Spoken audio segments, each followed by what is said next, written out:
This dirty, dirty beast is the Jasminer X16-Q. It's kind of dirty. It's been in use for a while. It is a crypto miner that mines the ET hash algorithm or ETC hash algorithm. So things like Ethereum Classic, Zilliqa, ETH proof of work. And I've had this in my living room mining for the last 101 days. Actually, I think a little bit longer, but for the sake of this video, it was 101 days and you can't prove me wrong. And you can tell that it's been just mining away because of how disgustingly dirty it is.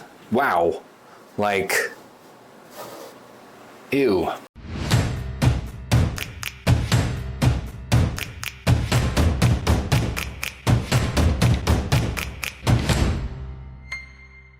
So I had this in my living room underneath my entertainment center. This is the intake side, and then this is the exhaust side. I noticed that it was ramping up fans and then ramping them back down. Obviously it's not getting much air. That's so gross. So I need to clean off all that dust. If you're gonna blow out electronics like this, don't use a vacuum, don't suck it up, blow it out. That's what she said, no time, but she did, no time! Those little handheld, they're almost like air dryers, but they're little air blower things. But anyway, I'm gonna go clean this up because I had this mining nonstop to help heat the living room was my intention. Super quiet, you don't even notice it's there. It's only 600 watts. You can just plug it straight into the wall. It doesn't need a 240 volt circuit, but it can run on 240. So if you need to stick it in your crypto shed, it'll plug right in. And it's got a Wi-Fi connection, even though I was running mine wired. And if we're gonna pay the heating bill anyway, we might as well get something back out of it. So I'm gonna go clean this up and then we'll come back and we'll take a look at how much this mined over the last 101 days. Thing's gross.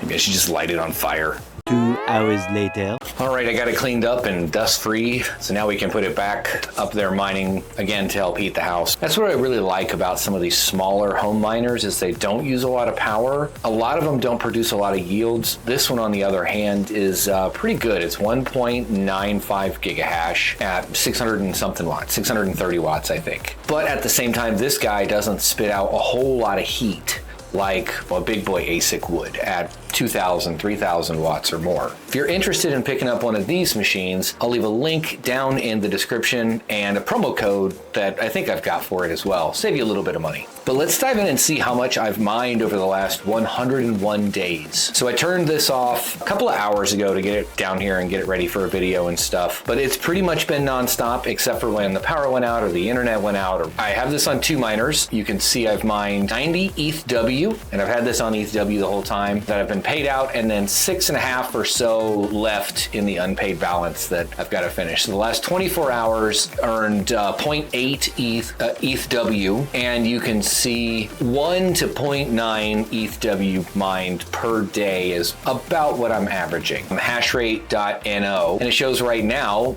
let's refresh this because I looked at this a little while ago. Oh, it just changed. Imagine that. Larissa is the most profitable one at 55 cents a day, but jeez. As of this moment, profit over the last 24 hours is a different story. Yeah, BitNet, it made 29 cents a day after power at 10 cents kilowatt hour. ETHW really is the coin that I've been mining the whole time. When I received it, I put it on ETHW because I thought this one is going to have the highest possibility of gains out of like ETH Classic or Octaspace. I don't think I looked at BitNet. There were a couple of others out there. Mining's not a get rich quick thing. It really is the long game. Depending on how you have it structured, it can really help you out with some of your other side hustles and work that you have in your everyday life. To the spreadsheets.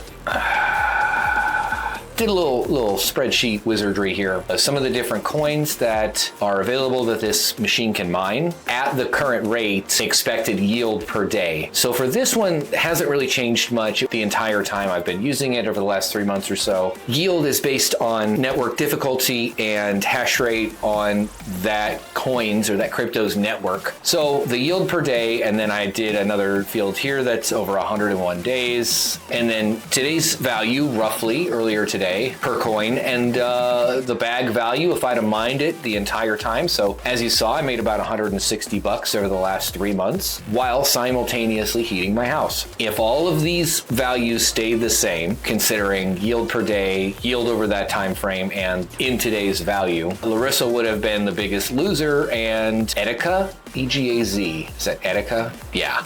this guy. It would have been the biggest bag winner by almost $100, by 80 bucks. So let's take a look at Crypto Miner Bros, which is where you can pick this up from if you're interested. Again, link down below, promo code down there as well. I think promo code is Geek Trades. So if we came here to X16Q, ooh, an X16Q Pro, that's not bad. So it's $1,800 right now, and let's see how much of a discount we get if we went to our cart and we put in, does it work? Yeah, I get 70 bucks off. So for a little over 1,700 bucks, and then shipping is included in that price, so keep that in mind. I've had a lot of different crypto miners over the years. This is one of the quietest ones that I've ever had. And living up north now in the Chicago area, it gets cold sooner and stays cold longer than it did in Georgia. This guy's definitely gonna stay in the living room to help heat the place up for as long as it's cold. It's a good unit and it's made really well. It's quiet and it just freaking runs. That's what you really want out of a crypto miner. And up until recently, you didn't even notice it was there. And I only say recently because as you saw, it was full of dust. So it was probably ramping up those fans, trying to get some of the excess heat off of the chips in there. What about you? What do you think? Where would you put a quiet miner like this in your home? Would you also use it to heat your house? It's quiet. You can't even really see it or notice it's there unless you point it out, or it's full of dust and dirt. To be fair, that side was facing the wall, so I couldn't really see it. Don't blame me. Don't you judge me. I can see you judging me. Leave a comment down below. Let me know if you think the juice is worth the squeeze.